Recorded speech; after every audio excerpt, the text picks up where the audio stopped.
quelque part. Dans ma cigarette, j'étais un fumeur. Dans ma népé, un soulard aussi. Dans ma népé, un massamba. Il faut comprendre que dans Katia Bonzambe, il y a une vie meilleure. Mais lorsque Christ m'a appelé, Naoui Busso, mon frère, n'a tiré dans pantalon moko, na chemise moko, sapatou, sandalité, basket, du papaté. Qui gravement a salé AVC, nerf et namtou. C'était prévu d'opérer. Le docteur va expliquer, il va expliquer, il va cliché, il y a scanner, il va dire non, il faut opérer au moins crâne, il y a donc il a saigné, il faut normalement un neurochirurgien, comme ça, intervenir. À 2h du matin, le neurochirurgien va salle constant. Bon, tout ça l'opération, tu vas intervenir. Électrique comme ça, et ici là. Vous le voyez.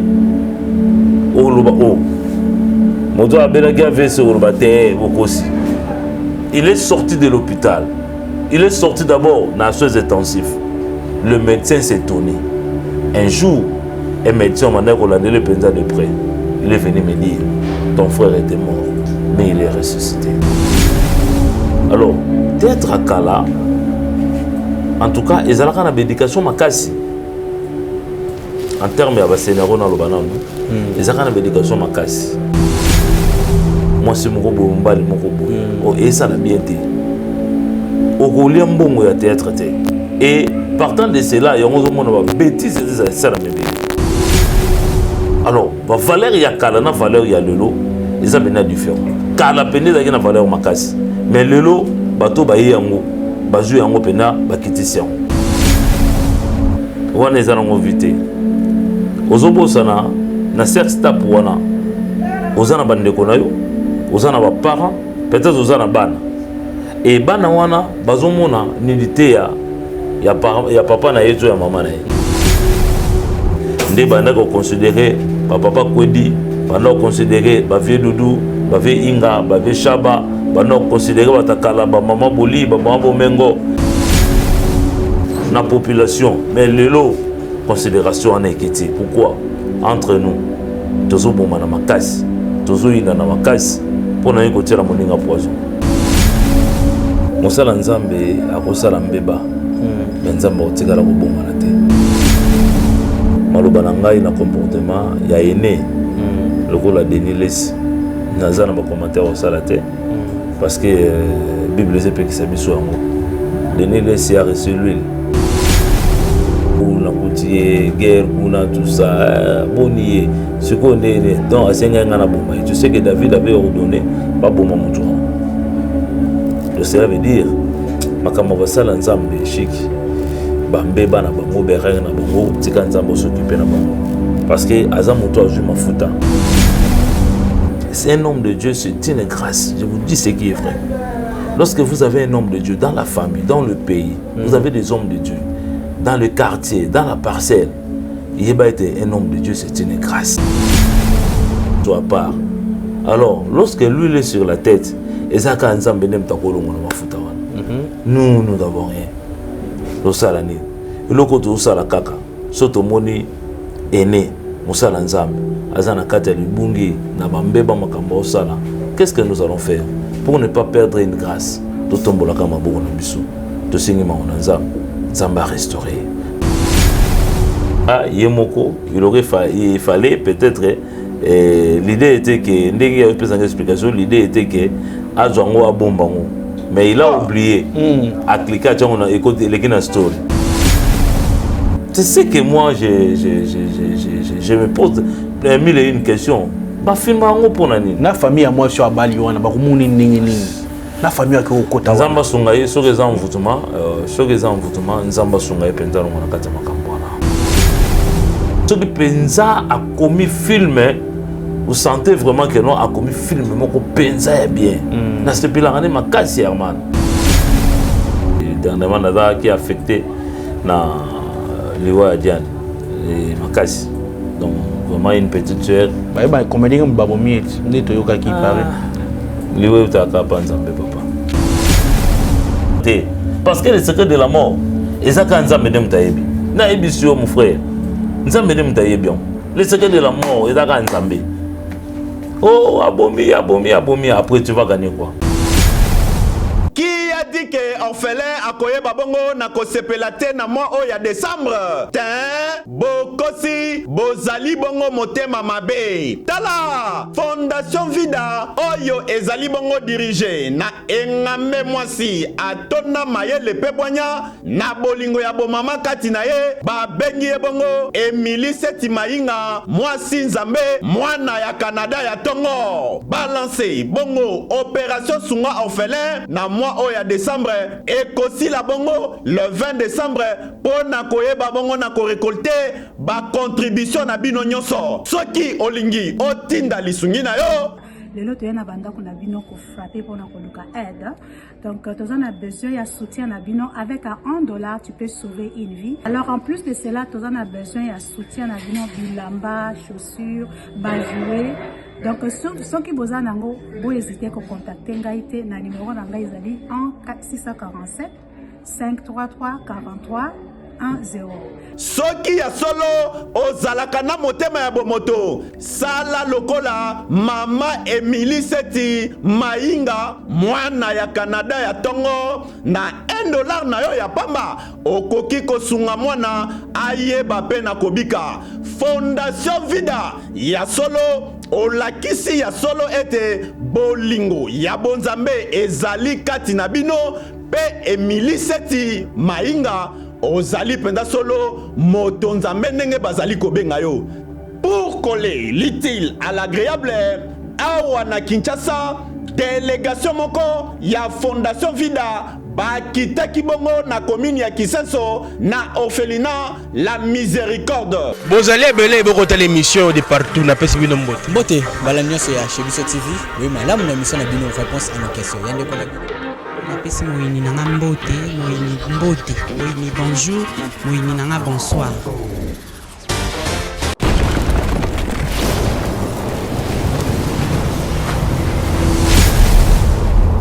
Chez Biso Télévision, chaîne oyo ekokani na yo. Boza ebele bokota la biso na pesi bino mbote. Merci na confiance na chez Biso Télévision, chaîne oyo ekokani na yo. Bandeko balandi esengo etoninga na motema pesa wapi ya koyeba ete kobenga biso pour na ba remarque ba idée concernant chez Biso Télévision. Merci beaucoup à notre sponsor ye alembaka biso te mosolo pamba pamba afutaka biso kitoko ta Leoneto Bonga. Donc Yahweh, merci beaucoup Jésus-Christ na ndenge oko sponsoriser chaîne oyo chez Biso Télévision, la chaîne qui vous ressemble. Merci beaucoup à Elias Eli pour la prise de vue. Merci aussi à Denis Mosolo pour la mosala qui toque beaucoup sala na chez Biso Télévision. Merci beaucoup à ma femme Lydie Moukadi. Merci à mes enfants. Votre papa vous aime beaucoup. Na pesi mbote na maman Emily Seti Mainga depuis Canada. Ye andima ko sponsorisé chez Biso Télévision pe ko pesa Mosolo na ba orphelin Malia ba mela pe ba sepela. Ba la bi décembre oyo orphelin akolia ki toko. Grâce à maman Emily Seti Mainga, Nzambe ya pambola yo maman na initiative kitoko oyo zwa ya kolesa ba orphelin. Mesdames, messieurs, aujourd'hui na koyambela bino bongo moko ya ba artiste comédien bosenga ki epé na témoignage boloko koyeba lolenge nini ya yamba yezu pe ba témoignage na ye oyo komela na vie et il s'agit donc de papa Elko, papa na pesio mbote. Mbote, mon frère. Sangonini. Nzamba zobatela ngoluka. Vraiment. Et c'est un héros yambayo na émission na biso. Merci beaucoup. Vraiment. Alors ton principe moko avant de manda émission to sambelaka ce que vous kamabiso na losambo. Tendre Père, te pécio merci, le maître des temps et des circonstances. Dieu Tout-Puissant, nous recommandons ce moment entre tes saintes mains. Éternel le Dieu de gloire, toi éternel qui as voulu, Seigneur notre Dieu, que cette émission soit possible. Sois au centre, éternel le Dieu de gloire, de ce que nous allons entretenir en scellé. Je prie, Seigneur notre Dieu, comme la Bible déclare, tu es Alpha et Oméga. Tu commences avec nous, tu achemines, Seigneur, et que tu termines avec nous. Merci pour tout ce que tu vas faire. Merci Seigneur notre Dieu pour les inspirations. Merci Seigneur pour la présence de ton Esprit Saint. Dans le nom puissant de Jésus-Christ de Nazareth. Ainsi nous avons prié. Assistez-nous Seigneur Jésus-Christ. Amen. Amen. Merci beaucoup Papa Elko. Na losambo kitoko yo osambeli na bandi ba na nzambe ba sepeli. Lelo komona yo oza star en même temps okosala oza mukambi église etonga munene oyo pe esika ozali.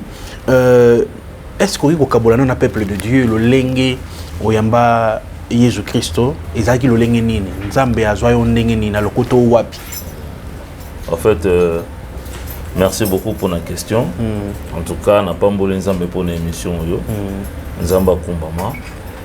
Na yamba Yesu par le biais d'un ami, c'était en 1993.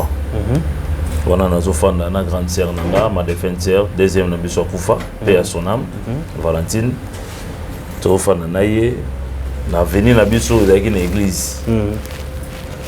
Alors, ma sœur me disait souvent, il y a un ensemble là na batende.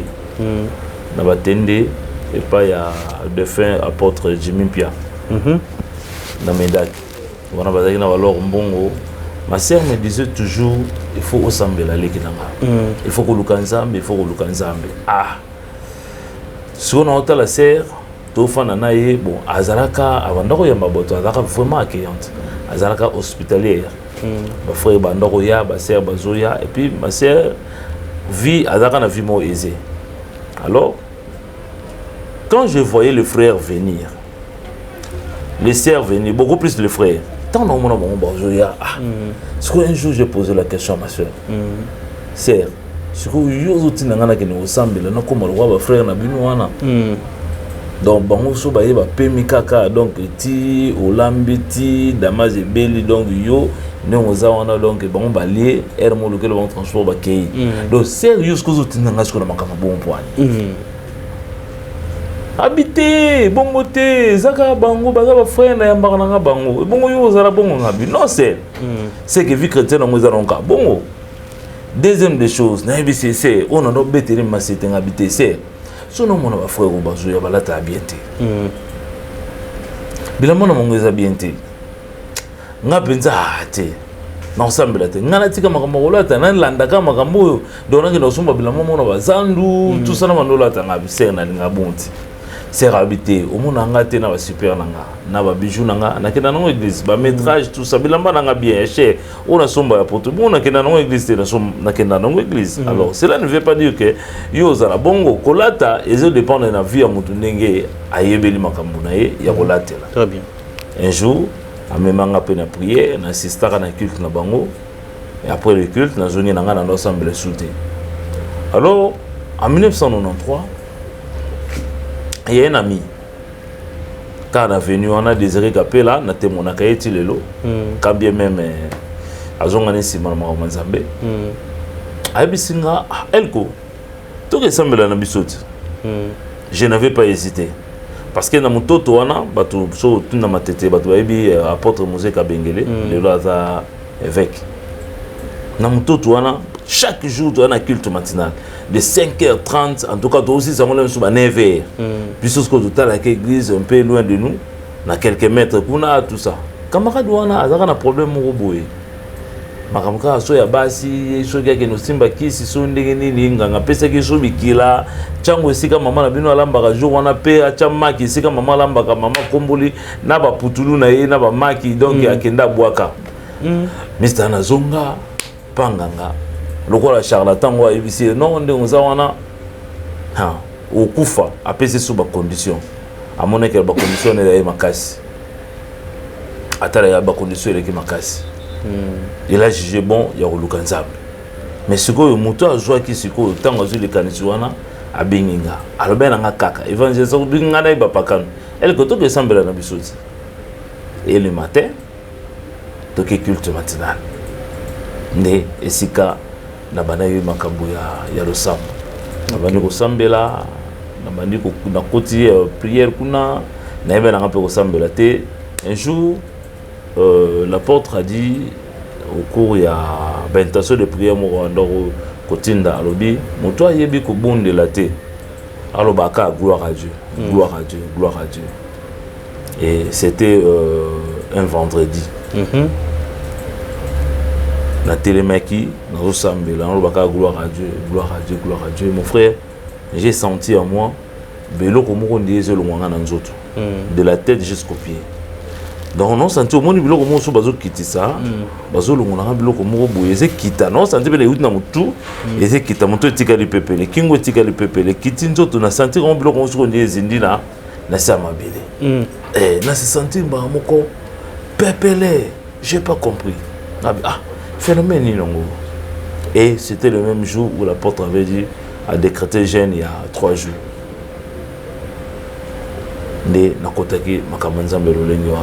C'est à travers un ami. Mais le Lengue Nzamba Bengelayo, est-ce que Papa El Kouazan a un témoignage où il y a coédifié le peuple de Dieu à travers témoignage Nayo, Moutomo Pako Bika, Moutomo Pako Ah, Nengi Papa El Koualeka, Naïpe Namona Kabongo, au Torépé pour gagner âme à travers témoignage Nayo, Narolinga, ou partageant un peuple de Dieu ce que vous avez possible. Oui, au fait, témoignage, il y a mon aîné et Zanano. Il faut tous la reconnaître par Nzambe. Le but, il y a Nzambe n'a pas créé biso et ça qui pour biso toi adorakaye.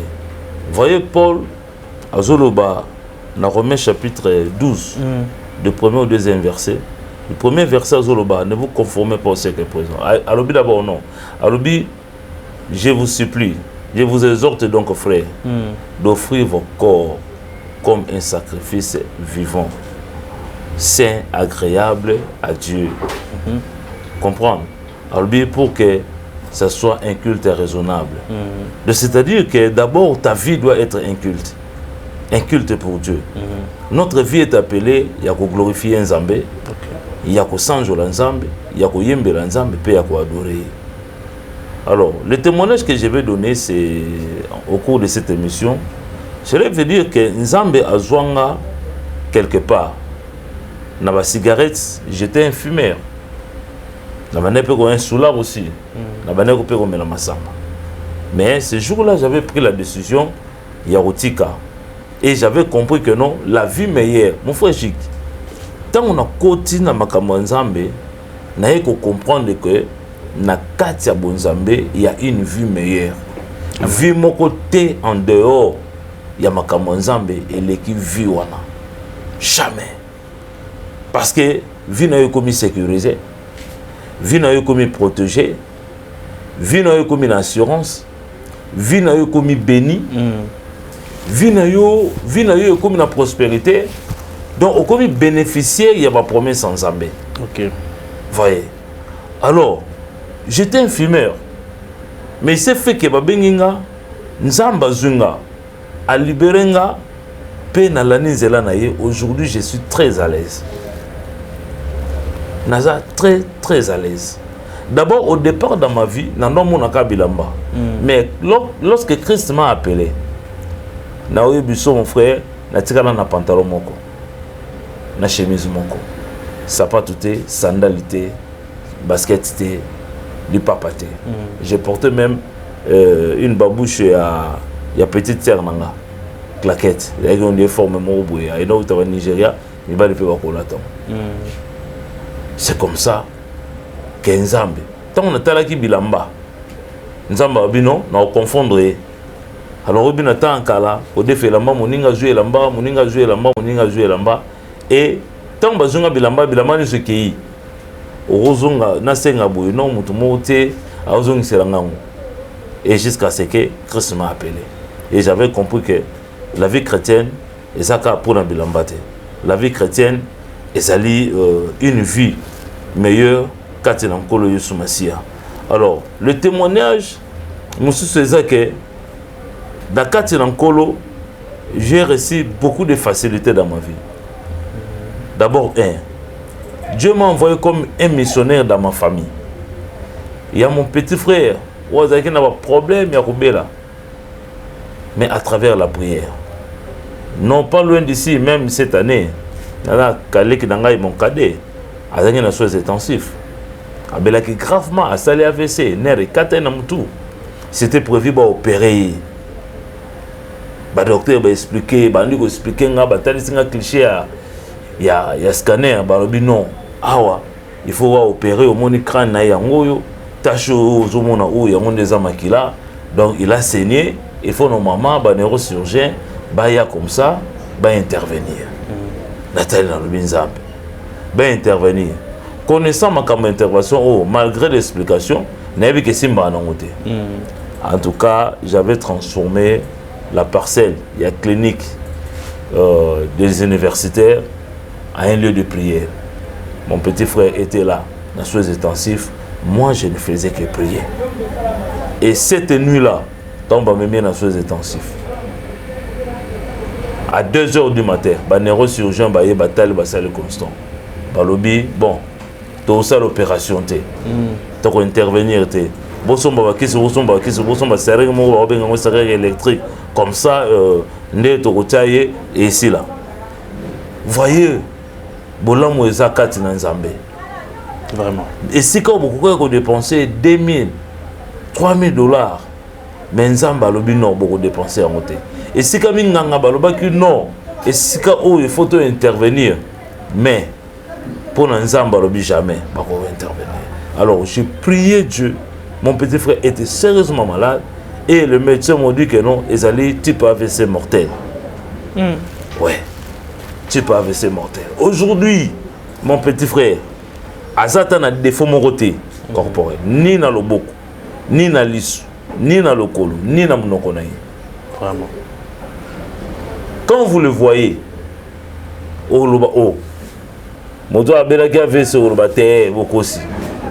il est sorti de l'hôpital. Il est sorti d'abord dans les soins intensifs.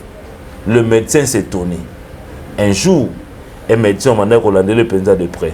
Il est venu me dire, ton frère était mort, mais il est ressuscité. N'a vu qu'à gloire à Dieu. Wow. Voyez le merveille avec Dieu. Merci beaucoup, témoignage édifiant. On a dit peuple de Dieu, Bazui, un plus, na oui, comme là yo, mais papa El Kolelo yo. Au conseil d'ensemble, en même temps, aux alliés artistes comédiens, comment on gère le deux mondes à la fois? Tu dis que les comédiens, les kisi, les loyenge, les belé dans la carte. Mais yo aux an ensemble et puis aux an côté artistes basali. On gère deux mondes dans le lengeni. En tout cas, na gère ngo bien parce que les hommes salon na salaka. D'abord, la vie chrétienne est venue avant que Nakota Nakati y a théâtre. Alors je sais comment est-ce que nous gérons. Cela ne veut pas dire que ceux qui sont artistes et comédiens, il faut Nakota na ba bêtises nyonso ou les kakana monde na biswana. Il faut qu'on nazara mutalo yengete. Il faut qu'on ait que simba qui cite. Il faut na la ba bêtise. Parce que connaissant notre monde, il y a beaucoup de gens qui ont valeur dans le et ça a une valeur en casse.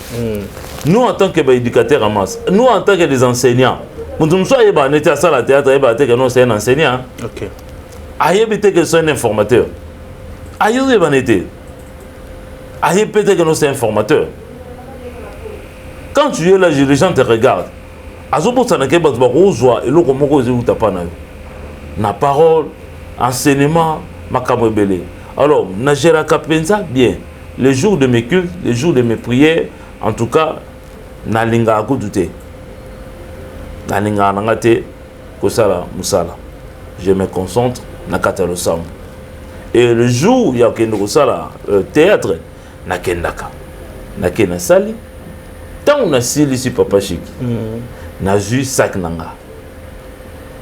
Natia mon Congo. Je prends mon taxi et je rentre à la maison. Voilà. Vous comprenez?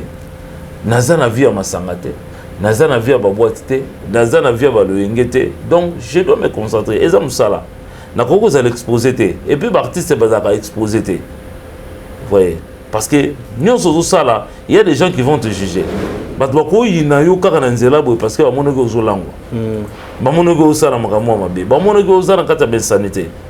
mais batala ko na TV considération wana tant ba moni vie na yo réel ba non autant mieux to zapaka yeso to moni vrai mon frère.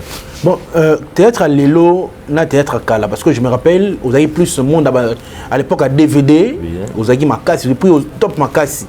Mais apparemment, Mikolo, il y a un monde, film plus, vous avez sollicité. Qu'est-ce qui se passe? Et puis, il y a un théâtre, il y a un théâtre à l'époque, il y a un théâtre,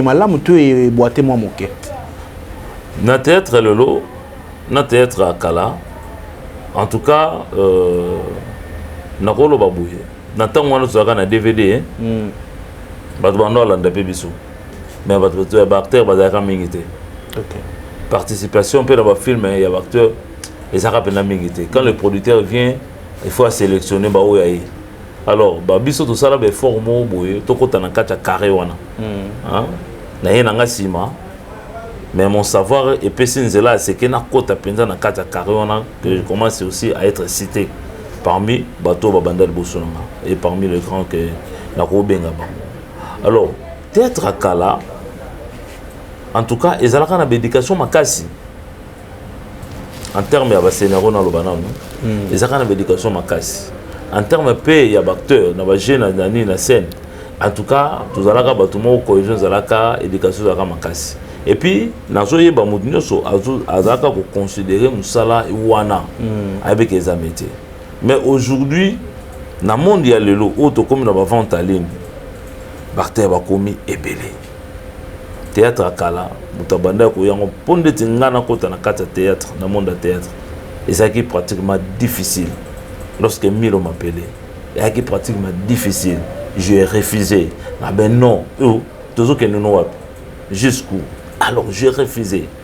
Barthe va supplier, elle était tenace. Ayub Sanga Yaya, aux en monde de football, aux président équipe, et d'un kaka na tableau moko na scénario na sala. Oko interpréter nga kaka comme na bino ya monde de football, yo za président équipe. Na on bête le sola joueur moko. Et quand je suis arrivé à changer un rôle, et c'est comme ça que c'était parti. Alors, na comprendre que nos boulot oyo et ça mam sala. Mais le long modèle ba ba yango. Bazo yango na intérêt moko boui. Olé a gagner vie na yi na kata théâtre. Mais à autant de non batoli banda. Moi c'est mon robot mbali mon robot. Et ça l'a bien été. Au collier mbongo ya théâtre et partant de cela il y a un bêtise c'est ça la même. Alors va valeur ya kala na valeur ya lelo et ça venait différent. Kala pende da na valeur makasi. Mais lelo bato ba yango bazu yango pena ba kitisi yango. Quand bien même tous la maébélé parce que ils ont makamba internet. Mais les lots, n'engé ba comédien muso musa ba buzo ba tomoni ba sextape bimi, tomoni ko soana et koti, tomoni ba muso ba bioté, ba muso ba bomani entre bango. Non, l'ingop ça conseille en tant qu'un homme de Dieu, malgré que vous appelez comédien, artiste comédien, au pire ça ba comédien yo ba ko sala buzo ba bamisi ba ko fundana to ko ebate to ko kene wapi na makambo ngo bamisi pe ba théâtre pe bazo wasina poto bamisi pe ba ye po escroquer batu bamisi pe ba ye na makambo ebele na théâtre na nika ko pesa quelques conseils pendant 2 minutes kaka pour tous les calabison ni tona misusu toli na ngai sali na bandeko na ngai naza moko ya bino d'abord surtout ça na musala moko déjà c'est toute une famille to uti de part et d'autre tant to kutana kawana to sangani to yebani déjà to créer relation moko wana alors conseil na ngezali lelo na moni penza na kati ya monde à théâtre monde na biso il y a une pollution ils a pollué les faits étrangers et quotidien. Pourquoi j'ai dit ça? Parce que toujours mon a tiraillement de part et d'autre toujours battre le pourquoi so moni ndeko na mabe autant mieux benga yebise ke non ndeko osala mabe corriger mais kobima na télé kozwa journaliste kozwa caméra et au bando koloba yango eza propreté les liens sales c'est là ma famille na bandeko bosala ba bêtise et c'est important wana eza ngo vite ozobosana na sex tap wana ozana bandeko na yo ozana ba parents peut-être ozana bana et bana wana bazomona nilité ya papa na yezo ya mama na ye et en plus bana wana bazana ba camarade na bango po batangaka peut-être yo lo besili mais otikala na mitu ya bana na yo otraumatiser bana pour otikala une histoire je me suis beaucoup discuter na ndeko alors bana yo ko tutata na bino basambisa mutakala na ye na internet maman na bino basambusaka bolumbu na internet vous voyez ce que ça fait et là de mon côté que sert-il à un homme de gagner le monde et perdre sa vie na vie de tambola na biso malembe to chapa nzamba zali. La Bible déclare dans le livre de l'Ecclésiaste, il y a de l'espérance pour ceux qui vivent encore. Likia na yo, lobi na yo kozala te ndenge ozomona lelo. Dieu a toujours eu un plan merveilleux pour son peuple. Il a dit, je connais les projets que j'ai formés sur vous, les projets de bonheur et non de malheur, pour vous donner un avenir. Bien-aimés, et ça c'est important. Nous sommes une famille, tous en abolingo. Christ a zolo bana ba disciple na ye. Abi bino na bino bolingana. Bolingana entre vous. En ceci, le monde connaîtront que boza anga. Mokile ko yeba ete boza anga. Ce qui va coûter entre bino bolingo. Reproche la ramabete. Appelle ton frère, appelle ta sœur. Yebisaye ndekonanga yaka. Oyo sali ezamabe. Mais allez monter sur le toile pour le bayango. Namona ki onga zabete. Batira wana eza ko valoriser bisote. To pe sa valeur na musala na biso. To pe sa pena valeur na musala. Nelo bato bazo considérer biso le souté. Nde banda ko considérer papa Kwedi, banda ko considérer ba vieux Doudou, ba vieux Inga, ba vieux Shaba, banda ko considérer batakala ba maman Boli, ba maman Bomengo, banda ko considérer ba maman Monoko, ba vieux Ebale mondial. Tous ces gens-là au biso to yé to copier bango. Bazaki na considération ma casse na population mais lelo considération en équité. Pourquoi entre nous tozo bomba na makasi tozo ina na makasi pour na ko tira moninga poison. Vous ne comprenez pas moto a utile bandaye alingi yo ndeko na ye alingi actrice moko alonga na actrice wana akelinga suka ndeko wana mais pourquoi mais c'est lui ndi aza suko venait oye ko tchabino suko na kati ya nini ya division. Alors qu'est-ce que vous allez faire? Ole boswana bino bale botiki bosundoli parce que faut comprendre et là on est naé nango s'il est malade dans un poste kablo malade wana so dans l'esprit naé soit linga c'est le logo moko. En tout cas moi je vous exhorte vraiment mes bien-aimés bande konanga artistes et comédiens tout tcha na sende baloba kaka na chasango to zuka langa jango to bomba moto na makamunyo surtout koswa na koinana tozana bomoko tozana bolingo tozana boyokani. Voilà, merci beaucoup papa Elko. Toujours on a du côté le loba sai na nzambe moi charisme et bon habiter sur ngolo bandeni ni moi bomoto moi respect o ezaki liboso lelo un homme de Dieu o lenga bien mo sai na nzambe. To mo le loba sai na nzambe nyonso na ningo ezaka juste moya passage batumso ba ko finisa ba sai na nzambe.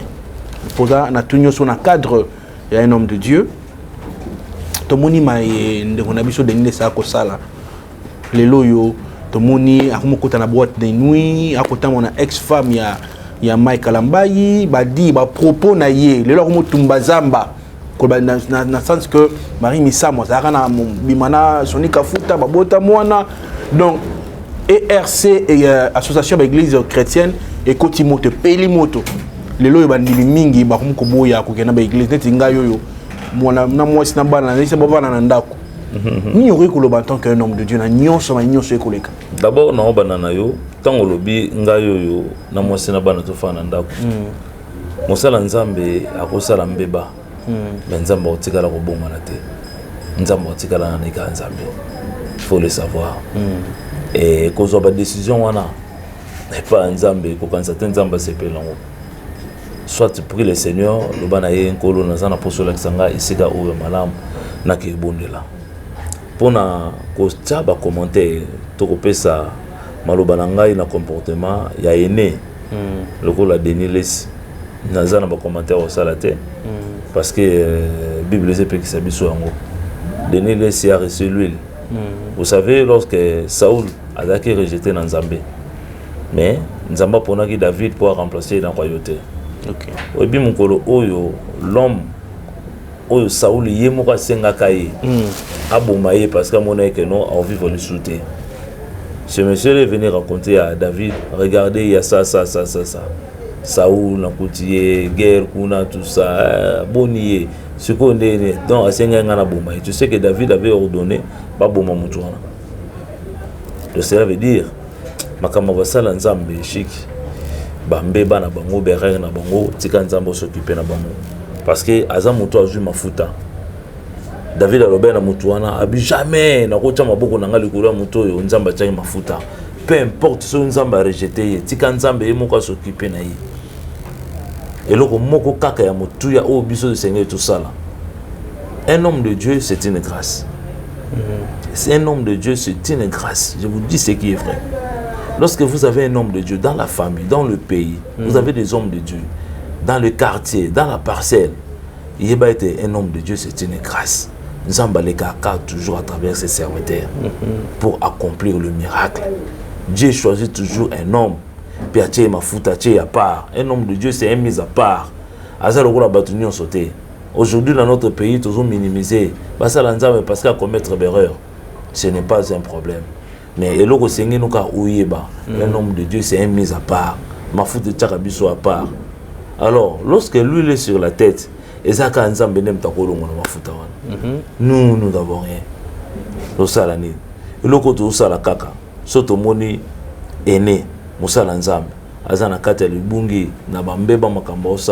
Qu'est-ce que nous allons faire pour ne pas perdre une grâce?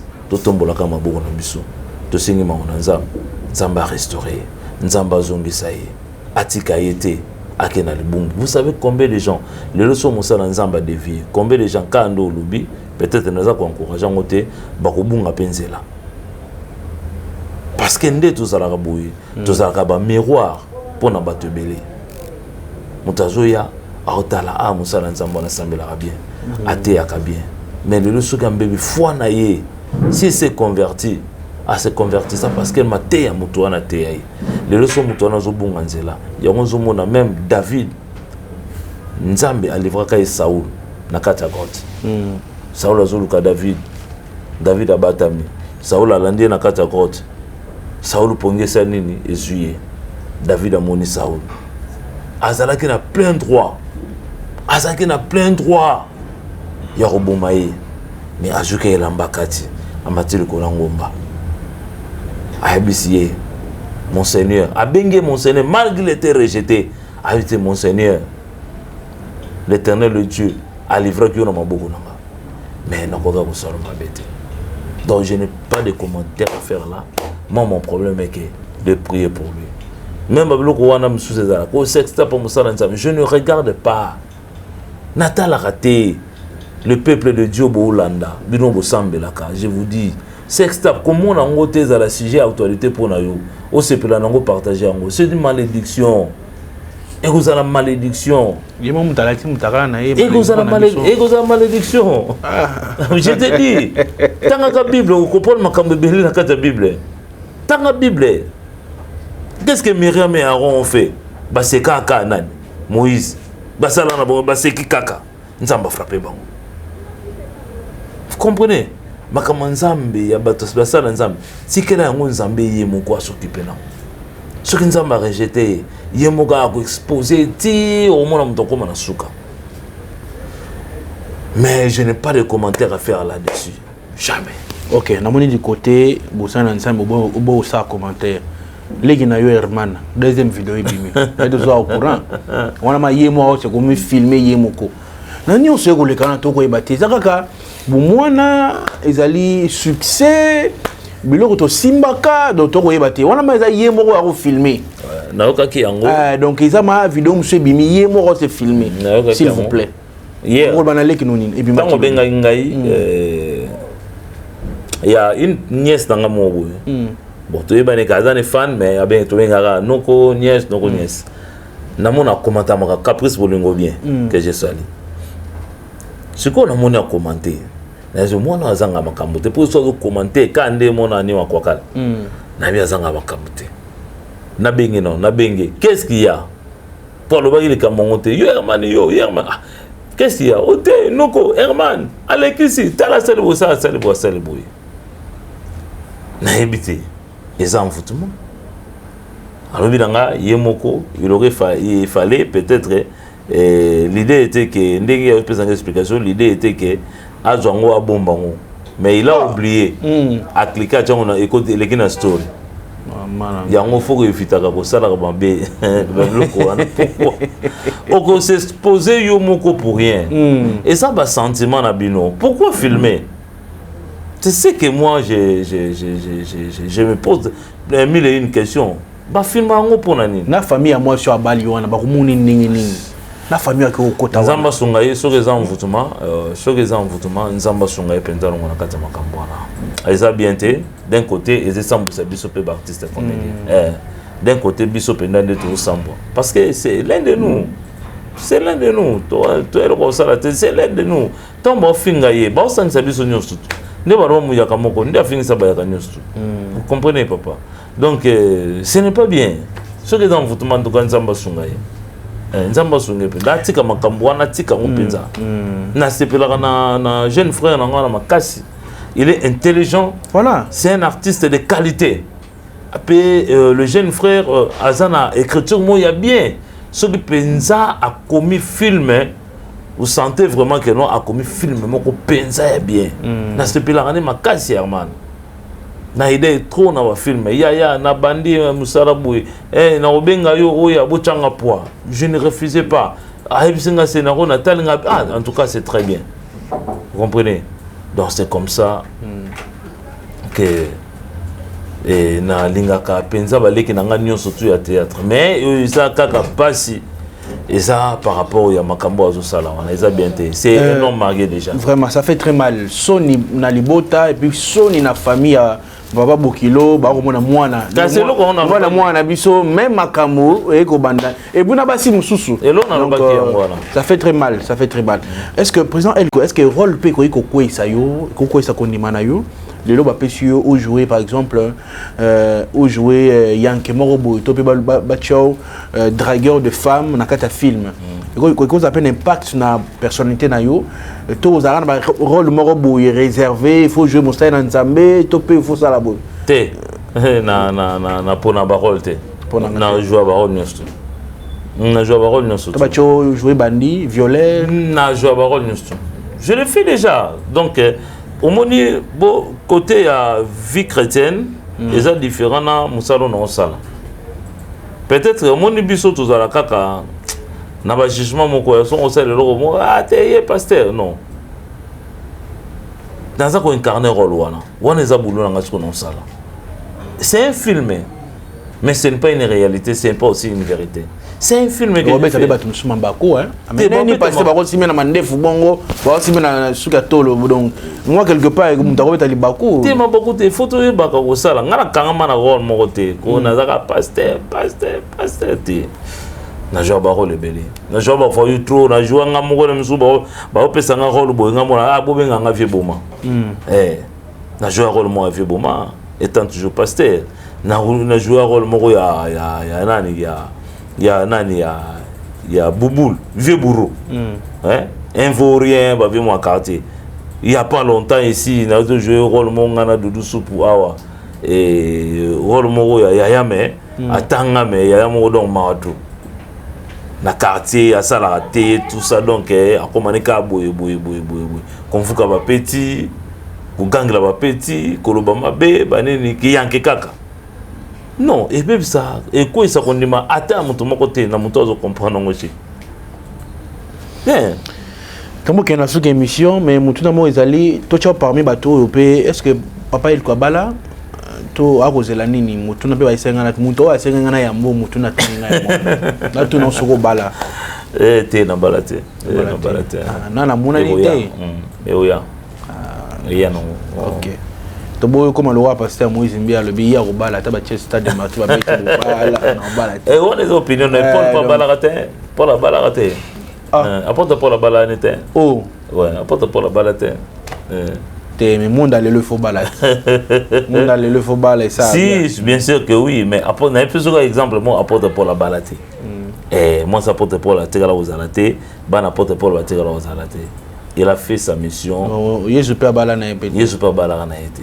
de essayer de dépendre d'une personne à une autre. Mais toutefois, et la logique des choses, ne pas parents va botibi sur la paix que non. Moi on a ngaïpé, na moi on a bakoko na ye. Ouais, il y a on dit ça là que non. Quand Dieu disait allez multiplier la terre, cela veut dire que non.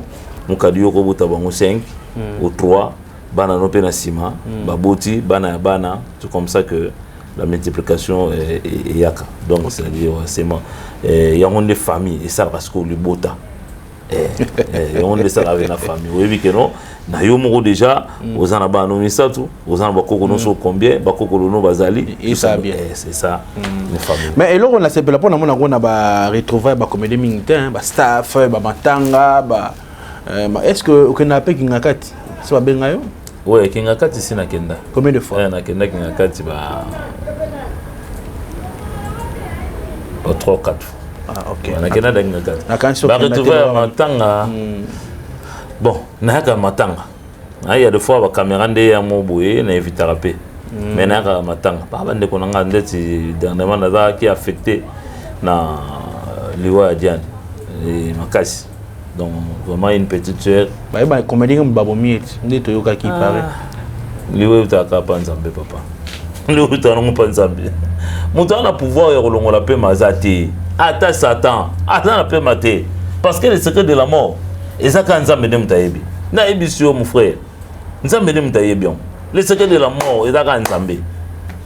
Oh, abomi. Après tu vas gagner quoi? Après, Diana Koufi, tu vas gagner quoi? Il y a maman chaque on a quitté parce que petit frère est malade, ndé na to beta, na to pesa témoignage joana et tant que bien hôpital ngamo susu. Et Takaginga Pina Makassi na Bela qui donc on a monanaka attaté na début jusqu'à ce que bagena va enterrer na konda Makassi en tout cas na Belaka menayaka ni ninga o réaliser ba rêve na yo et là on y ezanga o réaliser ba rêve na yo wana mutu na suka pour to na suka qu'est-ce qui manque mbongo il faut ça la nini ngo ça la nini parce que beaucoup. Qu'est-ce qui manque? L'argent répond à tout. Hein. L'argent répond à tout, vraiment. Babylon connaît à Kambo. Même le matériel est à Kambo. Pour réaliser un film, ils à Kambo. Donc, moyen toujours. Voilà, numéro de téléphone. Et puis un mot pour tous tes fans qui te suivent de partout. Plus 243 81 503 73 83. Aujourd'hui, c'est mon anniversaire. Ah, joyeux anniversaire. Hein? Joyeux anniversaire. De bon commenter dans la gaga anniversaire, il y a papa Nabiso El Kolelo, Abotama Lelo. Donc, on a bien pour tout ça l'émission. C'est qu'on a le bien anniversaire, mais quand même, on a Koya. Donc, vraiment, ça l'a bien quoi. Donc, c'est ça, je répète encore, plus 243 81 503 73 83. Pour tous mes fans, la ligne Bino Mingi, la ligne Abino Penza Mingi, na Bolingo Nzambe. Na sepela mingi beaucoup plus de côté tant bosala nga ba remarque na sepela no Makassi tant beaucoup corrigeanga le mso na ba tableau et ça la ngese belo je ta nango bien mais tant on peut sanga pe ba correction pour bino ne penza bosana kude yo ba ifake za la boye masala ngo boyendeni. En tout cas, merci beaucoup de partout où vous êtes. Je vous aime bien ou je vous aime tant de tout mon cœur vraiment. Merci aussi na chez Bisso TV. Merci vraiment. Voilà, mesdames, messieurs, on est arrivé à la fin de cette belle émission. Merci beaucoup à toi, Elias, Eli, pour la réalisation et puis prise de vue. Merci à Denis Mosolo du côté montage. Merci à Chris pour l'assistance. Merci beaucoup à notre sponsor, IA sponsorisé chez Bisso Télévision, à Pesambon, à Pesamakoki. Donc, chez Bisso Télévision, ils ont un succès à la Marabouin. Grâce à sponsor, on a Bisso Jésus-Christ de Nazareth, parce qu'il y a des sponsors, on a Bisso Awa. Un grand merci à notre partenaire, Maman Émilie Seti Maïnga. Il y a un dimanche qui est orphelin, président El Kolobi, pour maman Nabiso, initiative aux oies, au Azoa, il y a orphelin, maman Émilie Seti Maïnga, le maître Seti Maïnga, depuis Canada. Oui, maman Émilie Seti Maïnga, et là qu'on a rôle Bakaka, Nzamba Pambola. Vous savez, Bible Zoloba, la religion pire et simple, c'est de soutenir les orphelins et les veufs. Aux Sala, les alcooliques prêtés par Nzam. Ne vois pas les gens, mais t'as la Kanzam. Moto a défisé Nzambe. nayebi te nyongo nini nango atikala nango ya moto. Nzambe apambola yo na likanisi ozwa mama na ngai Emily Seti Mayinga. Mama Emily Seti Mayinga. Likanisi oyo ozwa nayebi ke ezalaki poussé par le Saint-Esprit parce que pesa mela batu nyonso te mama Emily. Donc Nzambe penda a soutenir yo, azala sponsor na yo, azala soutien na yo. Bana wana ba veuve, bana wana ba orphelin. Tant ba liaka, tant ba melaka. Tant ba kena otanga classe na kaye na yo na uniforme na yo na bic na yo na basket na yo to sandal. Yeba ke Nzambe azo pointer.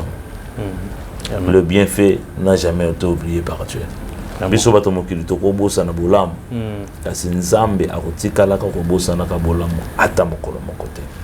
Encore une fois de plus, moi je t'encourage, Maman Emily Seti Mayinga, de ce que au Canada, Nzamba fongolelo ba porte. A fongolelo ba porte mususu. Wezaki akokangama efungama. Na kombone so masia Nazareth. Merci beaucoup Moto Nzambe. Peuple de Dieu, on est arrivé à la fin. Merci beaucoup à toi, Lydie Moukadi, ma femme. Merci à tous nos abonnés. Donc, on a maman a 200 000 abonnés. Nous avons 128 000 bongo. Tout matin a 200 000, 1 million d'abonnés. Et on a mingi. Merci na batuya Katakokombe Mujimai Gemena.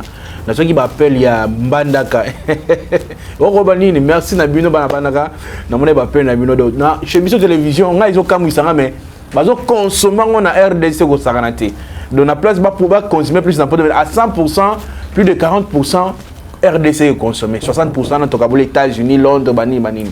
Nous avons pambola bino tokutani prochainement. Bye bye. Qui a dit que orphelin akoye babongo na kosepelate na mois o ya décembre? Tin bokosi bozali bongo motema mabe. Tala Fondation Vida oyo ezali bongo dirigé na engambe mwasi atona mayele pebwanya na bolingo ya bomama kati na ye babengi ye bongo Emily Seti Mayinga mwasi Nzambe mwana ya Canada ya Tongo. Balance bongo opération sunga orphelin na mois o ya décembre ekosi la bongo le 20 décembre pona koyeba bongo na ko récolter ba contribution na bino nyonso. Soki olingi otinda lisungi na yo lelo toyena banda kuna bino ko frapper pour na koluka aide. Donc tu as besoin de soutien na bino avec $1 tu peux sauver une vie. Alors en plus de cela tu as besoin de soutien na bino bilamba, chaussures, bajouer.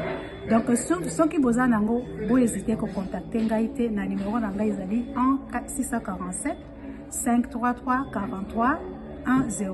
Soki ya solo ozalaka na motema ya bomoto sala lokola mama Emily Seti Mayinga mwana ya Canada ya Tongo na $1 na yo ya pamba okoki kosunga mwana ayeba pe na kobika. Fondation Vida ya solo olakisi ya solo ete bolingo ya bonzambe ezali kati na bino pe Emily Seti Mayinga ozali penda solo moto nzambe ndenge bazali kobenga yo. Pour coller l'utile à l'agréable, awa na Kinshasa délégation moko ya Fondation Vida bakitaki bongo na commune ya Kisenso na orphelinat La Miséricorde.